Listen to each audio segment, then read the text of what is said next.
On va, bi'idhnillahi tabaraka wa ta'ala, voir énormément de textes du Coran, de la Sunna, des histoires des pieux prédécesseurs sur l'importance de réconforter les cœurs, d'apaiser les cœurs. Ce thème il sera divisé en 4 parties.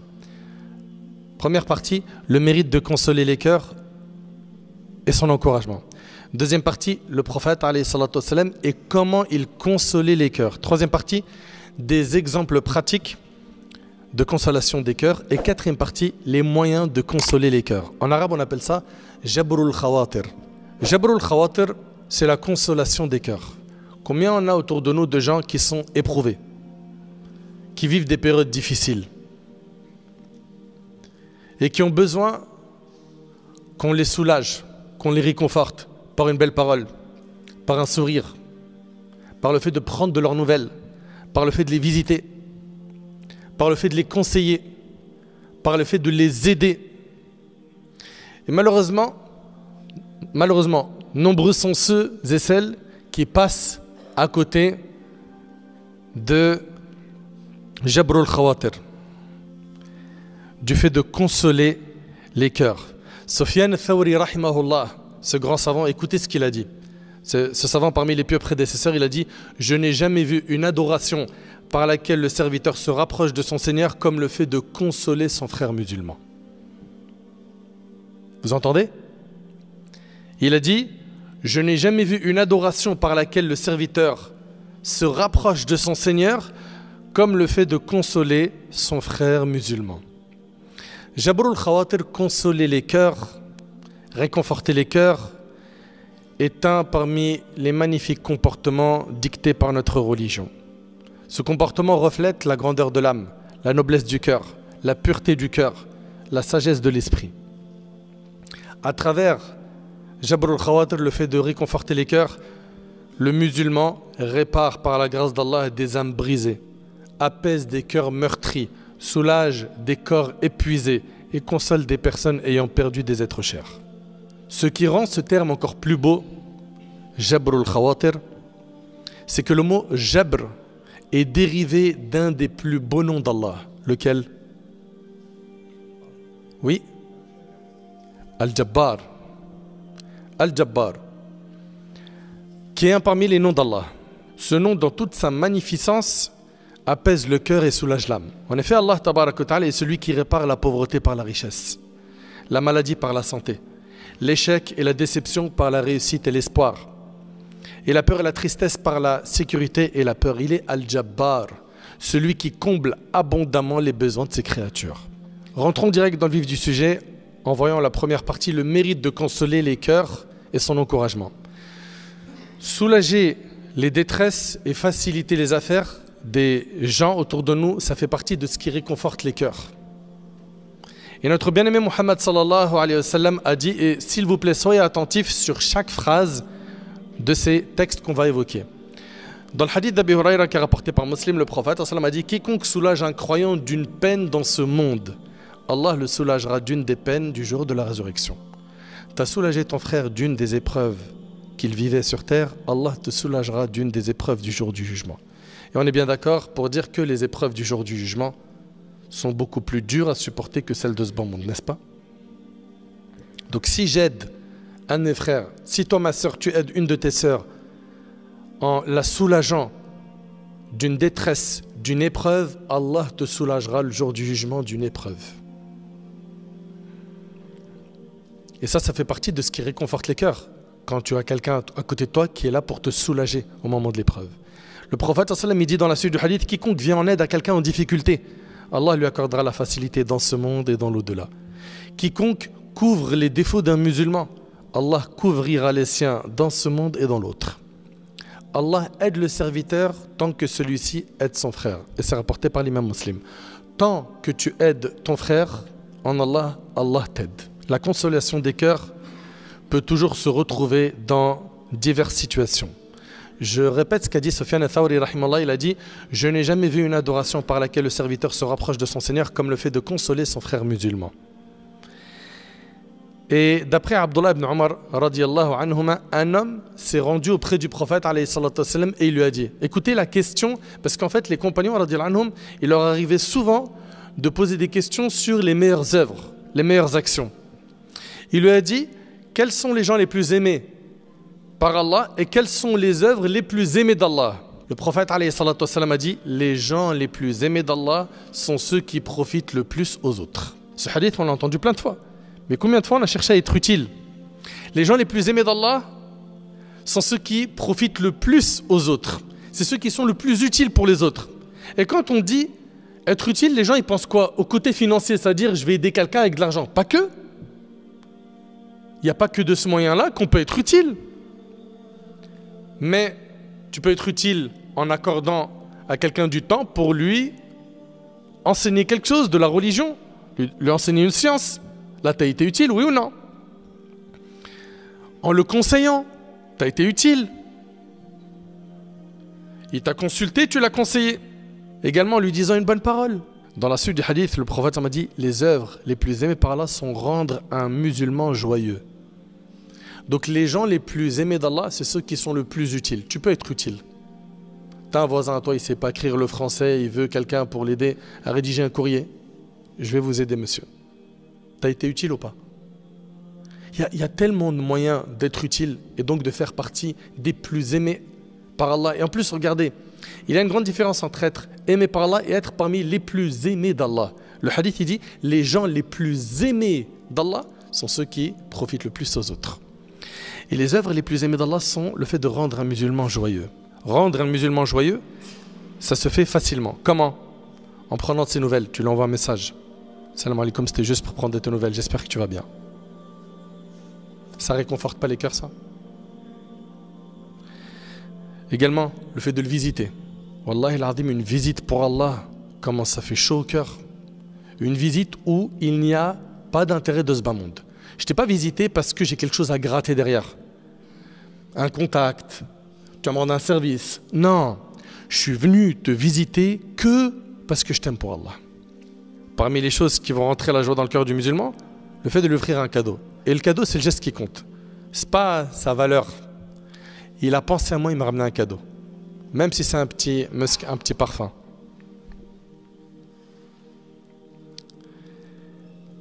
Donc, il y a plusieurs moyens de faire entrer la joie dans le cœur du musulman. Et ça fait partie des œuvres les plus aimées par Allah. Je répète le hadith, les gens les plus aimés par Allah sont ceux qui profitent le plus aux autres. Et les œuvres les plus aimées d'Allah sont rendre un musulman joyeux. Il est triste, je vais le rendre heureux. Je vais lui remonter le moral. T'inquiète pas, ça va passer, c'est rien. T'es récompensé à travers ces épreuves. Sois fort. Tiens bon. T'es pas tout seul. T'as besoin de quelque chose, appelle-moi. Il dit, alayhi salam, rendre un musulman joyeux, lui dissiper son chagrin, ça fait partie des œuvres les plus aimées par Allah.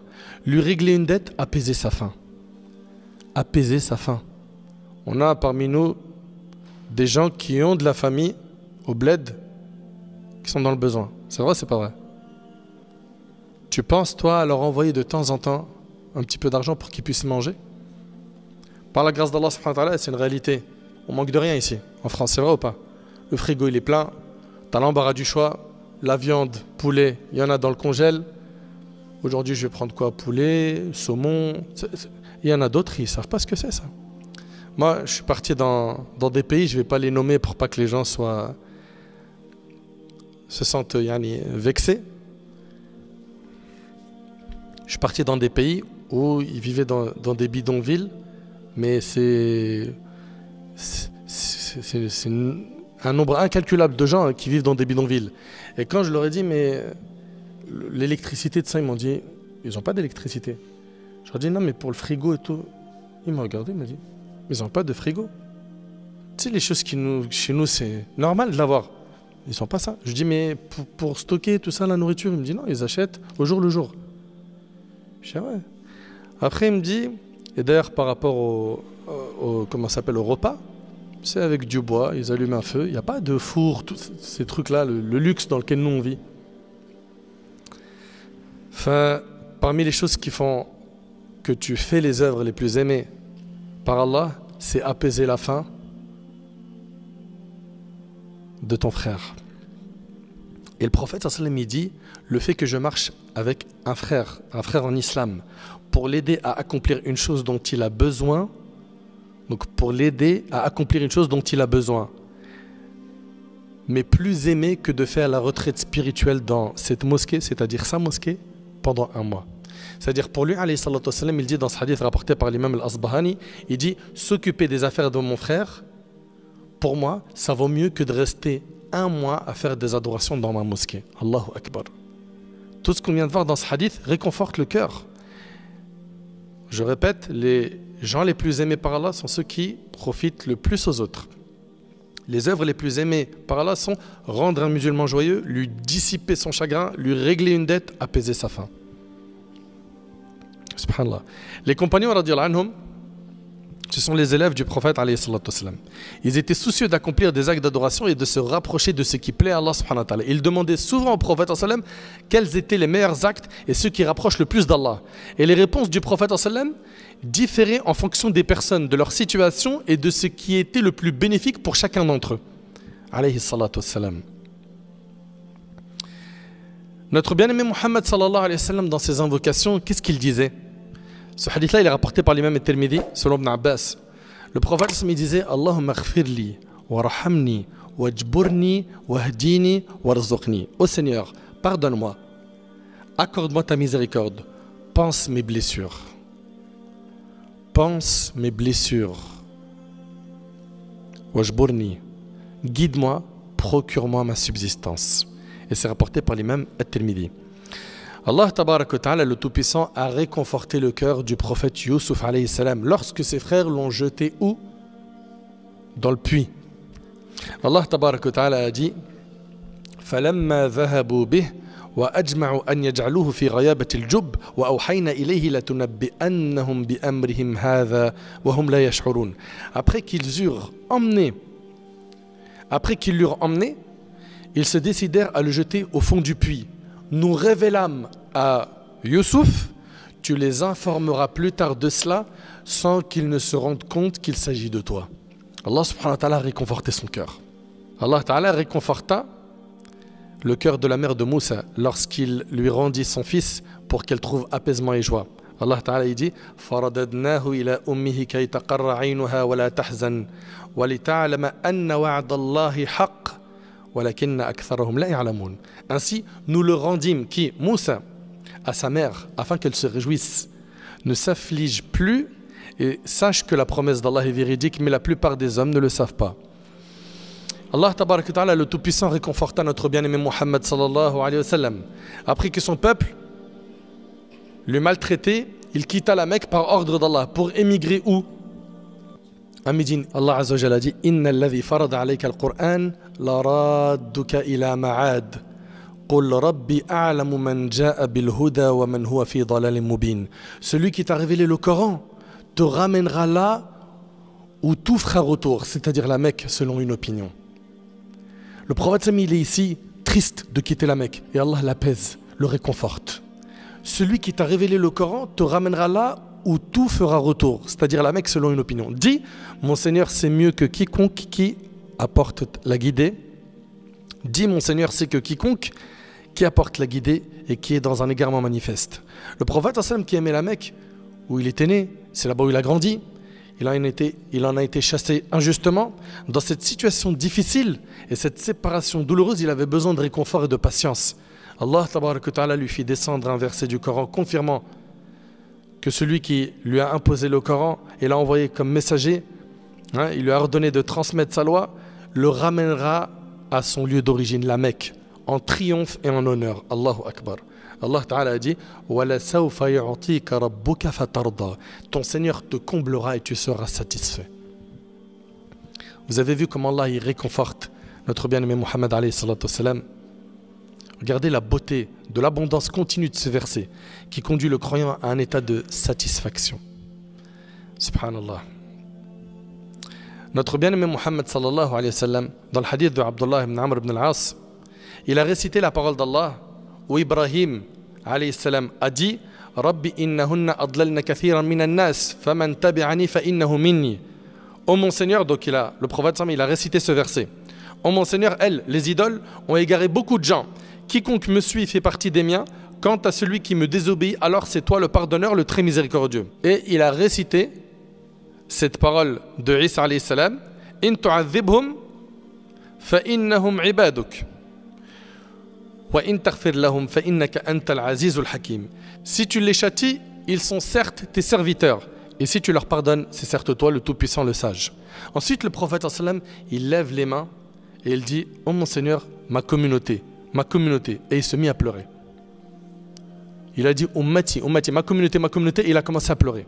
Allah, lui, la puissance et la grandeur, dit: ô Jibril, va voir Muhammad. Et bien que ton Seigneur le sache mieux que quiconque, demande-lui ce qui le fait pleurer. Alors Jibril va au prophète sallam qui l'informa au sujet de ce qu'il rapporta. Ensuite, bien qu'Allah sache mieux que quiconque ce qu'il avait dit, Allah dit alors à Jibril: ô Jibril, va auprès de Muhammad et dis-lui: nous t'exaucerons au sujet de ta communauté et nous ne t'attristerons point. Et nous ne t'attristerons point, et c'est rapporté par Muslim. On ne fera pas que tu sois triste pour ta umma. Allahu Akbar. On voit ici qu'Allah subhanahu wa ta'ala réconforte notre bien-aimé alayhi salatu wassalam. Et Allah réconforte ceux qui l'invoquent en répondant à leur invocation et en dissipant leur épreuve. Amma yujibul muttarra idha da'ah wa yakshifu as-su' wa yaj'alukum khulafa al-ard. Qui exauce l'affligé? Qui? Quand tu es dans le four de l'épreuve, qui peut te sortir de cette épreuve? Il n'y a qu'Allah. Et c'est là où il faut s'en remettre à Allah, placer sa confiance en Allah. Qui exauce l'affligé qui l'invoque? Qui exauce l'affligé qui l'invoque, dissipe le mal et vous fait succéder sur terre. Donc là, on vient de voir, par la grâce d'Allah, tabarak wa ta'ala, la première partie, qui est le mérite de réconforter les gens. La deuxième partie, le prophète, et comment il consolait les cœurs. Écoutez avec moi ces quelques hadiths qui sont impressionnants. Abu Sa'id al-Khudri, radiyallahu anhu, le hadith il est rapporté par l'imam Abu Daoud. Abu Sa'id al-Khudri rapporte que le prophète entrait un jour dans la mosquée et il trouva un homme assis du nom d'Abu Umama, radiyallahu anhu. Il dit, donc c'est le prophète qui lui dit: ô Abu Umama, pourquoi te trouves-tu dans la mosquée alors que ce n'est pas l'heure de la prière? Abu Umama répondit: ô envoyé d'Allah, ce sont des soucis. Vous entendez? Ce sont des soucis et des dettes qui m'ont contraint à y rester. Ce qui est super beau dans le hadith, c'est le compagnon, il a des soucis, il va où? À la mosquée. Vous entendez? Ce sont des soucis et des dettes qui m'ont contraint à y rester. Le prophète sallallahu lui a dit: veux-tu que je t'enseigne des paroles qui, lorsque tu les prononceras, Allah éloignera de toi les soucis et effacera tes dettes? On voit ici que le prophète cherche à réconforter les cœurs. Il ne se contente pas d'écouter un problème sans apporter une solution. Notre bien-aimé alayhi salam ne se limitait pas à écouter un problème seulement. Non, il apporte une solution. Il lui a enseigné une invocation. Allahumma inni a'udhu bika min al-hammi wal-huzn wa a'udhu bika min al-'ajzi wal-kasal wa a'udhu bika min al-jubni wal-bukhl wa a'udhu bika min ghalabati ad-dayn wa qahri ar-rijal. Et le hadith est rapporté par Abu Daoud. Oh Allah, je cherche refuge auprès de toi contre les soucis et la tristesse, contre l'incapacité et la paresse, contre la lâcheté et l'avarice, contre la douleur de la dette et la répression de la part des hommes. Subhanallah. Dans le hadith d'Abi Dhar qui est rapporté par l'imam Muslim, certains parmi les compagnons, parmi eux il y avait Abu Dhar, Abu Huraira et Abu Darda et d'autres. Ils sont venus voir le prophète, ils lui ont dit: oh envoyé d'Allah, les riches ont emporté toutes les récompenses. Là, les compagnons viennent se plaindre. Ils disent au prophète: les riches, ils ont pris toutes les récompenses. Et ils vont expliquer cela. Ils vont dire: ils prient comme nous prions. Les riches, ils prient, nous aussi on prie. D'accord? Ils observent le jeûne comme nous. Et ils pratiquent l'aumône avec le surplus de leur richesse. Eux, ils peuvent faire des aumônes, nous on ne peut pas. Et ça, c'est un souci pour eux. Ils viennent en faire part au prophète parce que pour eux, ils veulent faire autant de bien que les riches.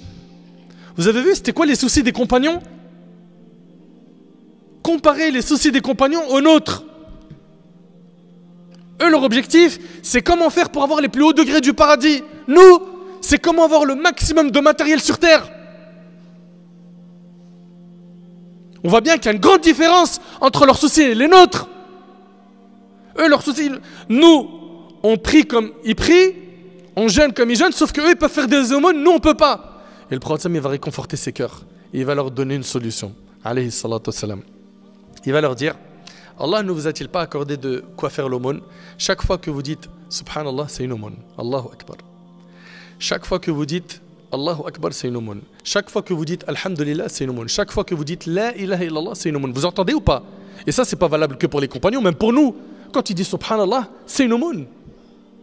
Tu dis Alhamdulillah, c'est une aumône. Allahu Akbar, c'est une aumône. La ilaha illallah, c'est une aumône. Et après, il va leur dire, alayhi salatu wassalam, ordonner le convenable constitue une aumône, interdire le blâmable constitue une aumône, et avoir des rapports intimes est une aumône. C'est-à-dire, un homme, il a des rapports intimes avec sa femme, il a des récompenses. Les compagnons, ils ont dit, oh envoyé d'Allah, l'un de nous satisfait son désir charnel et en reçoit une récompense. Le prophète sallallahu alayhi wa sallam a dit, ne pensez-vous pas que s'il satisfait son désir charnel de façon illicite, cela constituerait pour lui un péché? Raison pour laquelle, lorsqu'il le satisfait de façon licite, il en reçoit une récompense et c'est rapporté par Muslim. Allahu Akbar. Le prophète sallam avait l'habitude de réconforter les cœurs. Même les enfants, il leur prête de l'attention. Il cherche à réconforter leur cœur. Dans le hadith rapporté par l'imam al-Bukhari et Muslim, d'après Anas radiyallahu anhu, le prophète sallam était celui des humains qui possédait les meilleures mœurs. J'avais un frère, c'est Anas qui dit ça, du nom de Umayr, qui venait, je crois, d'être sevré. Quand il venait auprès du messager d'Allah, il lui disait « Oh Abu Umayr, qu'a fait An-Nughayr » Et il jouait avec. Et An-Nughayr désigne un petit oiseau qui ressemble au rossignol. Le prophète sallam il demande à cet enfant « Comment il va ton oiseau ?» Allahu Akbar. Et dans le hadith de Zayd ibn Arqam, radiyallahu anhu, Zayd, le hadith il est un petit peu long, dans la fin du hadith il dit « J'ai été accablé par une telle peine comme personne d'autre ne l'a été. » Il est touché par une peine. Et regardez tout de suite. Alors que je marchais abattu par la détresse, ce jeune il a le cœur brisé. Le prophète sallam vint vers moi, me prend par les oreilles et me sourit. Franchement, t'imagines la scène? Le prophète sallam il l'a pris par l'oreille et il a souri. Le prophète sallam il est venu vers moi, m'a pris par l'oreille et me sourit. Rien ne m'aurait ravi davantage que d'avoir ce moment en récompense éternelle dans ce monde. Allahu Akbar. Subhanallah. Abu Hurayra radiyallahu anhu, il rapporte que le prophète alayhi salatu wassalam, en visitant un cimetière, et dans ce hadith là on va voir que le prophète il nous réconforte, même nous qui ne l'avons pas vu. Mais écoutez attentivement s'il vous plaît ce hadith. Le prophète sallam il dit, alors qu'il visite un cimetière, il dit Assalamu alaykum dara qawmin mu'minin wa inna insha'Allah bikum lahiqun. Il dit que la paix soit avec vous, ô habitants croyants de cette demeure. Nous allons, si Allah le veut, vous rejoindre bientôt. Et regardez ce qu'il va dire. J'aurais aimé rencontrer nos frères. Il parle de qui? Il parle de nous. J'aurais aimé rencontrer nos frères.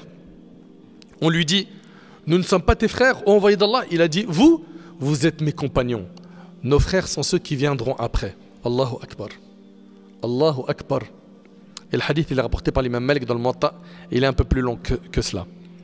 Dans le hadith de Jabir, radiyallahu anhu, ce hadith là il est rapporté par l'imam Tirmidhi. Regardez comment le prophète sallam il va réconforter le cœur de ce compagnon qui est triste. Jabir radiyallahu anhu, il dit, le messager d'Allah alayhi salatu wassalam m'a rencontré et m'a dit, ô Jabir, pourquoi te vois-je abattu? J'ai répondu, ô messager d'Allah, mon père est tombé en martyr lors de la bataille de Uhud, il a laissé des enfants et des dettes.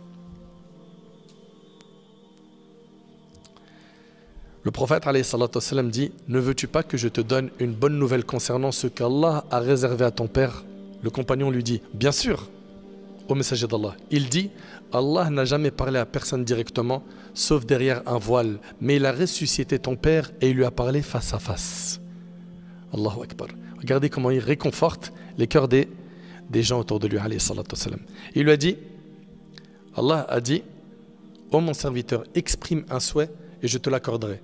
Ton père a dit, ô Seigneur, fais-moi revivre pour que je sois tué à nouveau pour ta cause. Allah, béni et exalté, répondit, il est déjà décrété qu'ils ne reviendront pas sur terre. C'est alors que ce verset a été révélé. Ne pense pas que ceux qui sont tués sur le sentier d'Allah sont morts. On y voit ici que le prophète sallam, il le réconforte.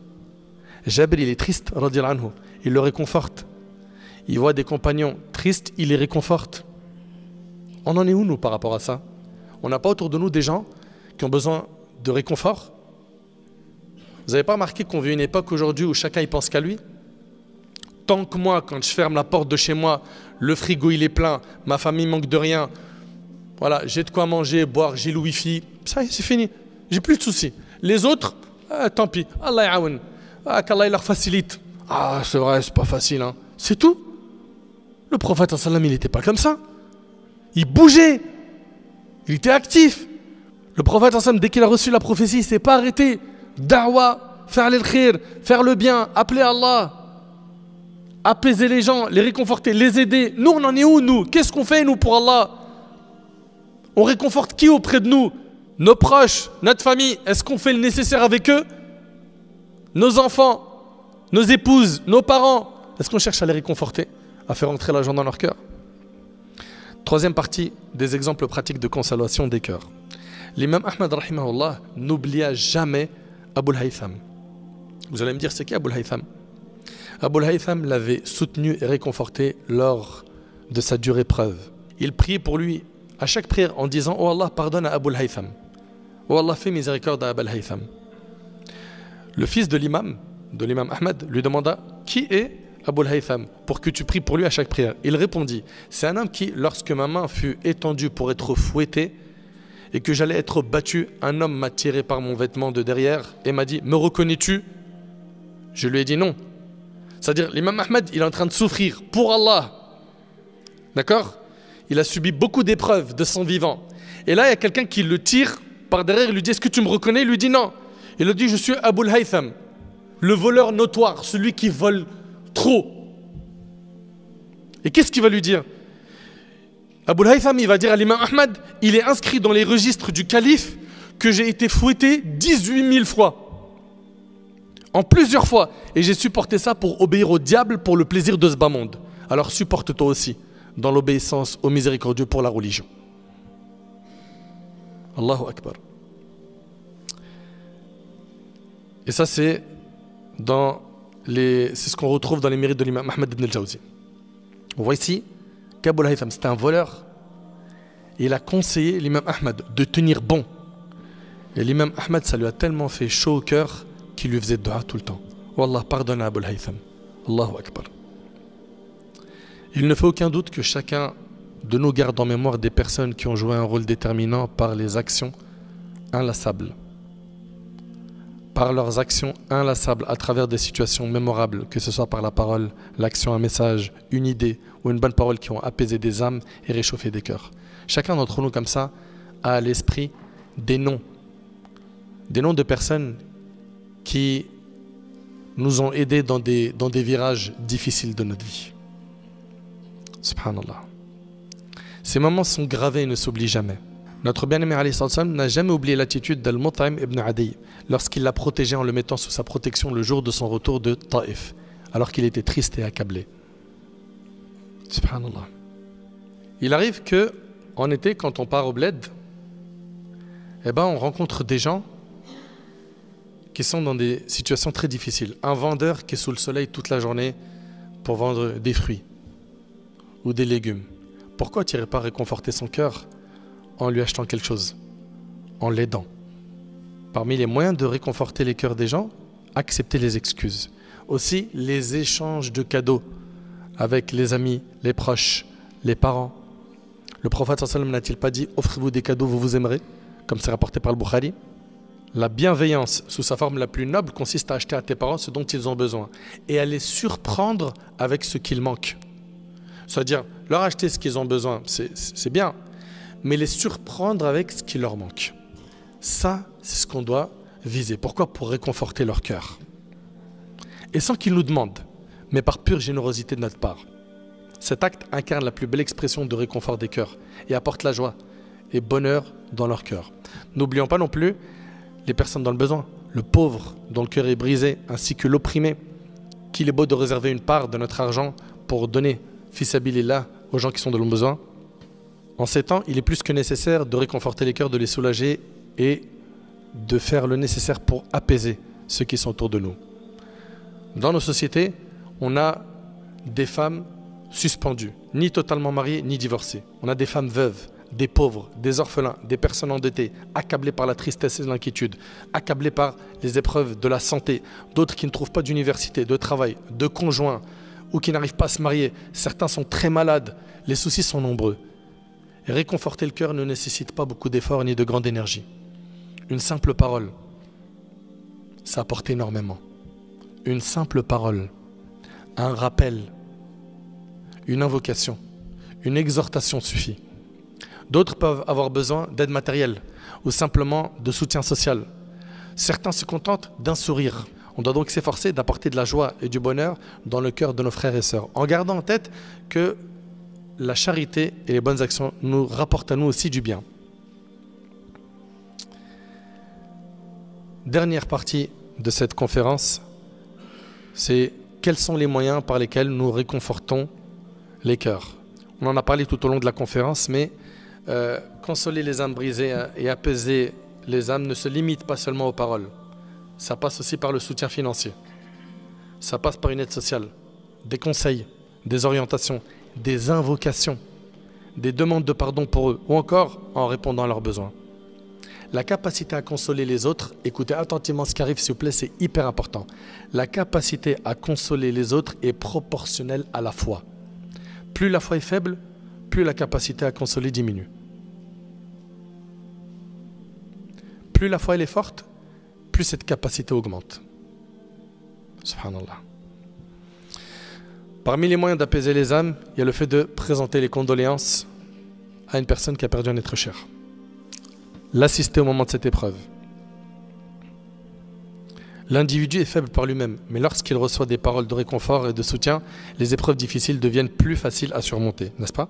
Lorsque la grande bibliothèque d'Ibn al-Lahi'a, le juge de l'Égypte, fut brûlée et que sa maison fut également brûlée, écoutez attentivement, cet homme-là, qui est Qadi Misr, qui est le juge de l'Égypte, quand sa maison elle a brûlé et que sa bibliothèque également a été brûlée, Al-Layth ibn Sa'd, un grand savant à l'époque des pieux prédécesseurs, il envoya le lendemain 1000 dinars. Le dinar pesait 4 grammes et un quart d'or, c'est-à-dire 4250 grammes d'or. Le lendemain, tout de suite, mon frère il est dans le besoin, hop, je marque le coup, maintenant, pendant qu'il est dans l'épreuve. C'est pas j'attends 1 semaine, 2 semaines, 3 semaines et après je lui dis bah alors ça va, ça se passe. Non. Le lendemain, en rentrant d'un voyage éprouvant, lors duquel il avait perdu une de ses jambes, amputée à cause de la gangrène, Urwa ibn Zubayr. Je ne sais pas si vous connaissez ce nom de ce grand savant parmi les pieux prédécesseurs. Urwa ibn Zubayr a pris la mort d'un de ses enfants. Il cite alors le verset: comme nous avons été durement éprouvés durant ce voyage, laqad laqina min safarina hadha nasaba. Ayant eu vent de ce qui s'était passé, Ibrahim ibn Mohammed ibn Talha se rendit chez lui pour lui présenter ses condoléances. Et il lui a dit: par Allah, rassure-toi, tu n'auras pas besoin de te déplacer. Un membre de ton corps et un de tes enfants ont déjà précédé vers le paradis. N'oubliez pas, il a été amputé d'une jambe. Et regardez le réconfort. Quelqu'un lui dit: tu n'as pas besoin de te déplacer, ne te fatigue pas pour te déplacer, on va t'aider. Et le membre qui est parti et ton enfant, ils sont déjà au paradis. Vous entendez? Est-ce qu'on prendra exemple sur ces gens-là après cette conférence? Ou est-ce que c'est juste on a emmagasiné pas mal d'histoires, des connaissances et à la fin il n'y a rien qui se passe? Il lui a dit: par Allah, rassure-toi, tu n'auras pas besoin de te déplacer. Un membre de ton corps et un de tes enfants ont déjà précédé vers le paradis. Tout cela est lié et suivi par la volonté d'Allah. Et Allah nous a laissé de toi ce dont nous avions besoin, à savoir ta connaissance et tes conseils. Allah est le garant de ta récompense et le garant de ton jugement. S'excuser auprès des autres et accepter les excuses, c'est un des moyens aussi de réconforter les cœurs, d'apaiser les tensions. Quand une personne te fait du tort et vient s'excuser pour son offense, l'humilité exige que tu acceptes ses excuses, qu'elles soient fondées ou non, et que tu confies son intention à Allah. Et ça, c'est dans Madarij al-Salikin d'Ibn al-Qayyim, rahimahullah. Le cadeau, ça fait rentrer la joie dans les cœurs. Anas radhiyallahu anhu a dit: ô mes fils, échangez des cadeaux entre vous, car cela favorise l'affection entre vous. Le prophète a dit: le fait que tu fasses un sourire en face de ton frère est une aumône, et c'est rapporté par Tirmidhi. Le fait de montrer un visage souriant et accueillant lorsque tu rencontres quelqu'un est récompensé. T'imagines? Et Ibn Uyayna, ce grand savant, rahimallah, il a dit, le sourire est un piège à affection. Allahu Akbar. Le sourire est un piège à affection. Il se peut que tu rencontres quelqu'un sur le chemin alors que tu es préoccupé, inquiet ou triste et qu'il te sourit. Tu ressens alors que tes soucis se dissipent et ta tristesse s'éloigne. Mu'adh ibn Jabal radiyallahu anhu a dit, écoutez ce qu'il a dit ce compagnon et c'est rapporté par l'imam Abu Daoud. Aucun musulman ne rencontre un autre musulman et ne se salue pas par une poignée de main sans que leur péché ne soit pardonné avant de se séparer. Serre la main à ton frère, souris à ton frère, parle à ton frère, console ton frère. Accomplir les besoins des gens, ça fait partie des choses importantes. Le prophète n'hésitait pas à marcher avec la veuve ou le pauvre pour satisfaire leurs besoins, comme c'est rapporté par l'imam al-Nasa'i. Et Hakim ibn Hizam rahimallah a dit, chaque fois que je me réveille et qu'il y a quelqu'un qui a besoin de moi à ma porte, je considère cela comme une épreuve pour laquelle je demande à Allah de me récompenser. Subhanallah. Mes chers frères, mes chères sœurs, également le fait de soulager les orphelins. Les orphelins, qui parmi nous a déjà pensé à parrainer un orphelin? Qui a déjà rencontré un orphelin? Qui lui a déjà caressé la tête, l'a apaisé par une bonne parole? Le prophète n'a-t-il pas dit, moi et celui qui parraine l'orphelin entreront comme ça au paradis? Subhanallah. Sachons que le malade, le soucieux, le triste, le médecin, l'employé, le prédicateur, le riche, le pauvre, le jeune, le vieux, tout le monde a besoin d'une parole bienveillante, d'un beau sourire et d'un bon traitement. Nous avons tous besoin de cette adoration, réconforter les cœurs. C'est pourquoi il est important que chacun fasse revivre cette adoration et l'applique avec les jeunes et les personnes âgées, avec les malades et les bien portants, avec les élèves et les enseignants, avec les érudits et les ignorants, ainsi qu'avec ceux qui se trompent et ceux qui ont raison. Un enfant peut devenir un savant, un grand homme utile à sa communauté parce qu'il a entendu une parole encourageante d'un de ses enseignants ou de ses parents. C'est vrai ou c'est pas vrai? Un malade accablé par la douleur peut retrouver la santé et le bien-être suite à des paroles réconfortantes, une invocation, un sourire de la part de ses visiteurs. Un fautif, un négligent ou quelqu'un qui dépasse les limites peut devenir une personne vertueuse et réformatrice suite à une bonne exhortation, un rappel utile. Il est essentiel de tirer profit du moment de faiblesse du serviteur en le rapprochant d'Allah. Quand vous voyez vos frères et vos sœurs, ils sont dans une difficulté, ils sont dans une épreuve, profitez de ce moment pour les rapprocher d'Allah subhanahu wa ta'ala. Allah tabaraka wa ta'ala, c'est lui qui peut éloigner les épreuves. Amma yujibul muttarra idha da'ahu wa yakshifu as-su', qui exauce l'affligé, qui l'invoque, dissipe le mal.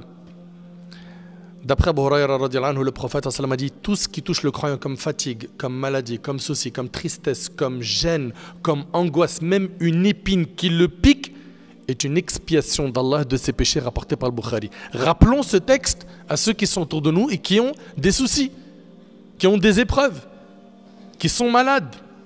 Tout ce qui touche le croyant comme fatigue, comme maladie, comme souci, comme tristesse, comme gêne, comme angoisse, même une épine qui le pique, c'est une expiation d'Allah de ses péchés. Combien de personnes ont vu leur situation se transformer et leurs affaires changer à cause d'une épreuve ou d'une difficulté qu'elles ont rencontrée? Pendant cette épreuve et cette difficulté, ils ont eu à côté d'eux des gens qui les ont soutenus, qui les ont réconfortés, qui les ont accompagnés. Peut-être qu'avant qu'on fasse cette conférence, tu n'avais pas connaissance de l'importance du fait de réconforter les cœurs. Est-ce qu'après cette conférence, tu vas mettre en pratique ce que tu as entendu, ou ça sera juste « Ouais, alhamdoulilah, c'était bien, ça m'a fait du bien, oh, il a raconté des histoires, elles étaient bien. » L'objectif, c'est quoi? Plus important, quand tu as écouté, c'est que tu mets en pratique ce que tu as entendu.